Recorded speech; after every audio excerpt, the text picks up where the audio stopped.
Yes. And we're going to move on to topic number 2 now. Very interesting, because I don't know how many of you have heard about this. Take a look at the headline, Killer Living Wages. Now, the fellow who's writing for the Financial Post here, Peter Taylor, he's calling it killer living wages because it's actually called living wages. Now, for those of you who don't know what that is, the phenomenon started in 1994 in Baltimore, and it went something like this. Minimum wage just doesn't cut it. It doesn't allow you to make a decent living, hence they put the word living wage in. But the thing is, it was intended for the poorest cities in the States. To date, according to this article, there are about 140 American cities that has adopted this particular value of living wages. But the concern that the writer has in this particular article is it seems to be spreading outside the very poor cities. And now, believe it or not, it's trickled its way into Canada because of all cities, Calgary and Waterloo, Ontario, they're now looking at the possibility. In fact, right there in Calgary, the city council is going to be meeting to discuss it, January or February. Waterloo looking at the same thing, bringing this in here. Now this is odd because we have laws when it comes to minimum wage. And the money that they're looking at is bringing this thing up to $13 and some cents. If you calculate it, it's more like 70% more than minimum wage brought in by municipalities.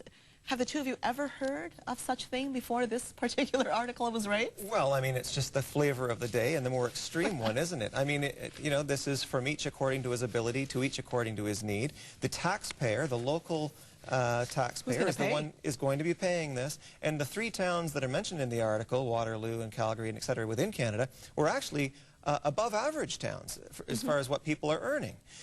This is a blatant attempt to do a few things, not only to redistribute wealth, but to prevent towns from outsourcing to private companies services that then could be done by unions instead. It's unions trying to protect their jobs, not just to protect them, but to actually get a little bit wealthier. And the persons getting ripped off in this whole deal are every one of us, all of the taxpayers. It's not right.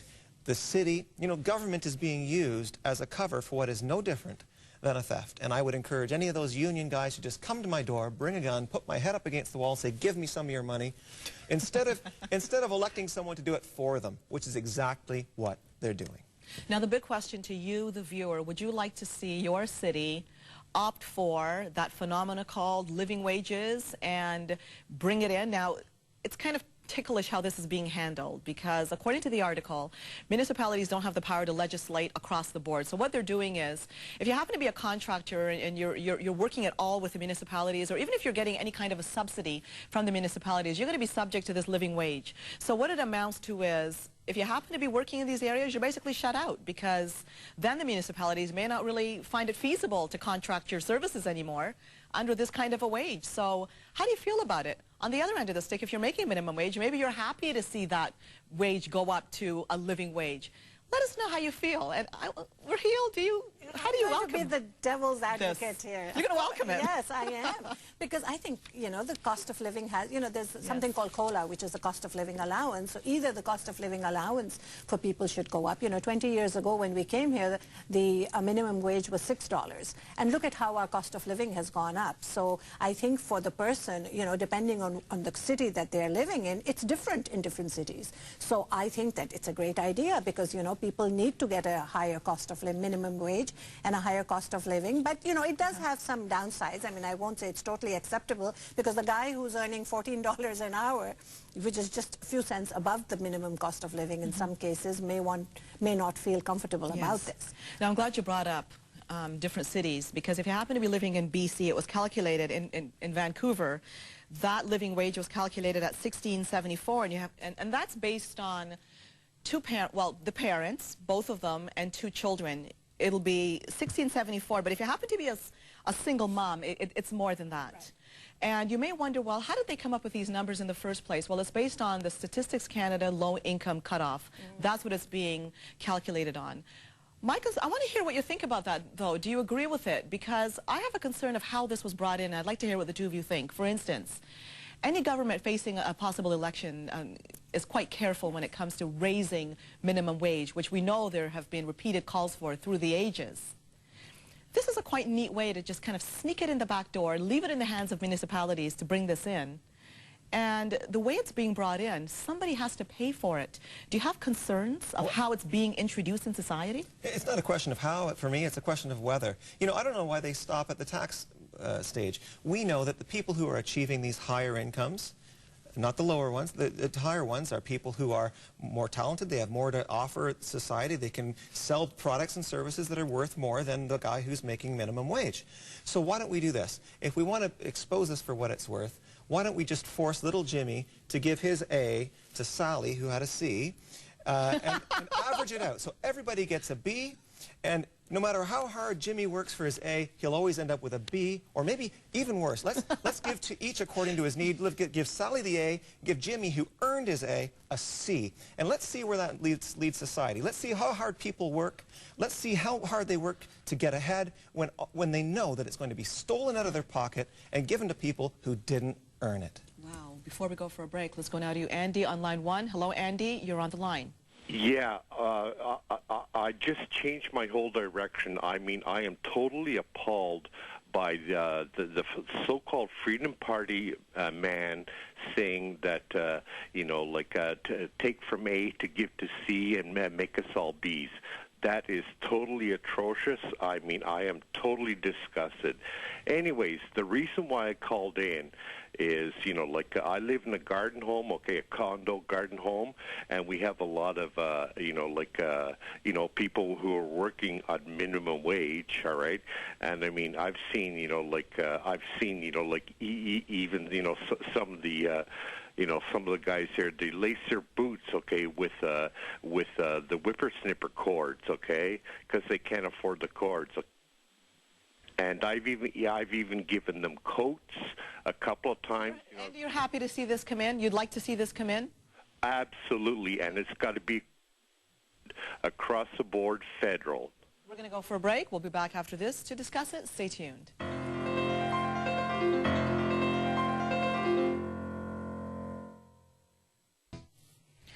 Hello again, and welcome back to Viewpoints on the Line. We're talking about, well, it's not quite the minimum wage issue. It's more the living wage issue, which many of you may be hearing about for the first time. I have to admit, I hadn't heard about it before.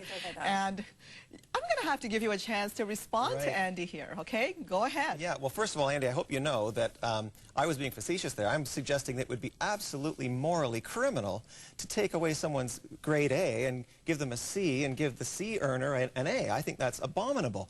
And what I'm saying is that when you take someone's money that they've earned with that A because they earned themselves a great position, a great job, and you take the benefit of having earned that A and you give it to someone else who ultimately was the person who, you know, got the C and didn't get a good job, you're doing the exact same thing as though you had taken away an A and just said, look, we're just going to treat everybody the same no matter how hard they work, no matter how much or how little they achieve.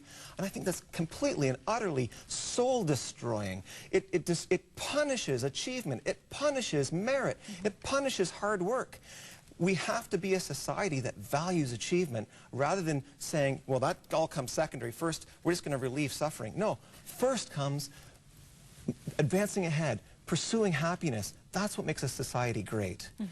But it's hard to pursue happiness if you are starving. So I would veer on the other side and say that, you know, it's not such a bad idea to have some form of equal distribution of wealth. This is very little... What form, though? We all differ when it comes to where to put that line. I mean, there's a drive today that we see when it comes to this whole redistribution of wealth. And it's drifting into the socialism. And I'm not saying communism. Some people seem to think that once you talk socialism, you're talking communism. Not necessarily. However, it's one step closer. Well, see, I'm not speaking from a political perspective. I'm speaking purely from a faith perspective. You know, that's where I come from. I mean, I just think that there are issues, great issues of poverty and equal justice, you know, social economic injustice in many countries, including Canada, where there are, I mean, there's absolutely no reason for people not to have a roof over their heads or starve. And, you know, you can turn around and say that they have to work. But this is, you know, when we don't take out the issue of merit, and I appreciate what you're saying, but then there are also the different differences of people,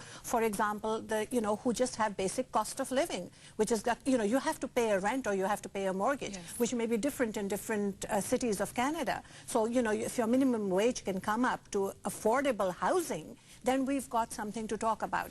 And I think that, instead of sneaking it in through the back door, it's something, again, that should be open to public debate and discussion, and then we might look at ways of bringing it into the system. I think there's a difference between and you drew the line between policy and yes, government, and on the other hand, the issue of ethics. Certainly it is the case that if you have money that you can part with to help your fellow man, a person who's deserving, I have no problem with that. You should. It's your conscience, right. You should do it. But when that choice to do what's right, the choice to help out your fellow man, giving him the benefit of the doubt that he's not a scoundrel, is replaced with a gun, when the government does it for him, it's no different morally than for him literally just to come to you and say, give me your money or I'm going to beat you up. It's exactly the same morally, and it's just as morally abominable. We shouldn't go there. We're going to have to continue this conversation. We'll go for a break very shortly, but I want to hear what you have to say, Gord, on line 4 first. Hello, Gord. You're on the line. Hello? Go ahead, Gord. Yes. I'm listening to this conversation. I'm thinking, there's a time for everything, like we get stuck into ideologies, like right and left. But like this time for everything, like for American comparison, like a time for a Reagan, a time for an FDR. And I think sometimes you get stuck in an ideology. It's almost like a religion. And you got to think of, like, sometimes as government, you have to, spend to stimulate the economy. And other times the taxes are too high and you have to cut them. So there's a time for everything instead of getting stuck. Is it time for living wages, Gord? Well, you have to discuss it. I mean, you have to make sure you look at both sides. I think people need living wages, definitely. They need to, work. If they're going to work hard, they need to be rewarded. But at the same time, you can't, you have to see how much of that is a burden to other people as well. Where do you draw that line? Good point, Gord. We're going to go for a break. We'll continue discussing it after this. Stay tuned. Hello again. Welcome back to Viewpoints on the Line. We're not going to have time to go to our last topic today, but we're on a very interesting one now, and it's about the whole issue of fair wages, living wages. I mean, these municipalities bringing this in, people don't have a choice. They're bringing it in. But my question to you was this. Here's a concern of mine, and I'd like the two of you to respond to it. When you have no expectations of people, period, I'm talking across the board, whether you're rich, poor, middle class, it doesn't matter. You could be brought up with a lot of horrible circumstances, with abuse, you belong to gangs, whatever it is. But you don't have any expectations of people. They tend to sit back, get comfortable. You tend to put on them, oh, poor you, you don't do anything, I'll take care of you. There's no incentive to do anything. And I'm concerned that that's the kind of an ideology or kind of a spirit we're bringing into this country. You don't do good? Fine, no accountability, we'll take care of you. But somebody has to work hard to pay for it. There are those in legitimate need. They suffer with disabilities, genuine, debilitating ones. There's got to be some kind of a system in place to take care of these people. But we seem to be bringing in a kind of an ideology that I'm concerned about. I'd like the two of you to respond to that. I'll start with you on this one, Paul. I'm concerned about it myself, and we're seeing it worldwide, but in particular in North America. All of the politicians, both presidential candidates, were big into bailing out banks, taking money from people who earn it, giving it to bankers who had made bad investment decisions. It was absolutely wrong. It's a transfer of wealth. I don't think the government has to come to the rescue of the economy. The government needs to back out of the economy, and when Mother Nature of the economy says... Learn from its mistakes? Absolutely. Raheel? I agree with you. This apathy is something to be concerned about. But on the other hand, I think we are heading into some sort of a dark area which needs a lot more investigation and research and discussion, especially in Canada. We heard it from Gord. He says we need to discuss this more. Yes, we need to discuss this more. And, while we can't expect policies to be pushed upon us by the government because all they do is backfire. I mean, look at multiculturalism. It's not something that needs to be forced on people because it then, has totally the opposite effect. But on the other hand, we do need to discuss about poverty and about social assistance. I mean, this is a country that has a great network, but at the same time, when there are still issues, they need to be brought out into the open. And, we need to talk about ways that it can be alleviated. I mean, if I'm eating 3 meals a day, I want to ensure that my neighbor also has 3 meals a day. And I think that apart from the ethical responsibility, we need to also have a joint Canadian responsibility to take care of these needs of each other. Not easy to balance, though. Final words on that at all, Paul? Oh, I put the balance at making sure that at all times the flow of goods and services is completely free of any form of coercion. And that is the way you make sure that you have a civil society, one that everybody wants to come to, one that they're escaping to. Slippery slope. We'll see where we land on many fronts. Thank you both so much for joining me. That's all the time we have for today. See you again next time. I'm Christy Williams, and from all of us, thank you for watching.